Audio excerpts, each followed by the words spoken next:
And again, one of the mantras that I like to live by, kind of in keeping with that, what an adventure mantra is, you can either step back into comfort or step forward into growth. So, really wanted to go to West Point. I figured, hey, what a great experience. So I was super motivated to put up with anything. I remember my mother calling me and saying, hey, do you think you'll make it? It's hard. You've been there now for a couple weeks, couple months. Do you think you'll see it through? And I remember saying to her, I was like, I will handcuff myself to my desk if that's what it takes, because I will make it through this place. I'll tell you, I took some formative lessons from that experience, no doubt. So in terms of grit and tenacity, the West Point experience, boxing, Ranger School, Special Forces, all of that, you've got to be gritty to get through all those experiences. If you don't have the motivation, you can have the path, you can have it all laid out for you, you can have this great goal and say, man, that's going to be awesome. But if you don't have the motivation to get there, you've got nothing. How much do you value what it is that you're doing? Next is expectancy. So you may value something like, hey, I would love to go to Mars. That'd be awesome. What's the expectancy of that? If the expectancy of achieving your goal with the proper plan, with the proper motivation, with the proper protocols and everything else is relatively high, you're well on your way, to being motivated to do what it is that you need to do. What are the impediments for motivation? It's being impulsive. I know we've had speakers just previously that mentioned instant gratification. People want things now, they want it quick. So if you're not taking care of yourself in terms of self-care, and that's a major focus of our program, that self-care is not selfish, and I'll break that out in our Worst Ascent pyramid in the next slide. If you're not taking care of that, all of the rest of this is somewhat of a moot point.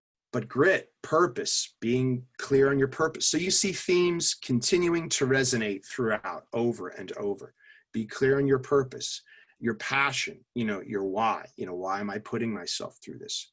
Practice, that 10,000 hours. You need to be able to, you have to put in the practice, the diligent practice. Attitude and gratitude, journaling is important. Hey, take inventory of what's good in your life, because people tend to be very threat focused. And if you don't take inventory of the good things in your life, you obviously tend to focus on the bad. So that's the other thing. A lot of people are afraid to fail. So people that come to us, are like, well, hey, I don't want to put myself out there. I don't want to take those risks. Taking prudent risks. You're either going to win, you put yourself out there in a growth opportunity, or not. And if you fall short, that's okay, as long as you learn from it and then come back better, having learned from the experience. So it's the whole obstacle is the way, mindset.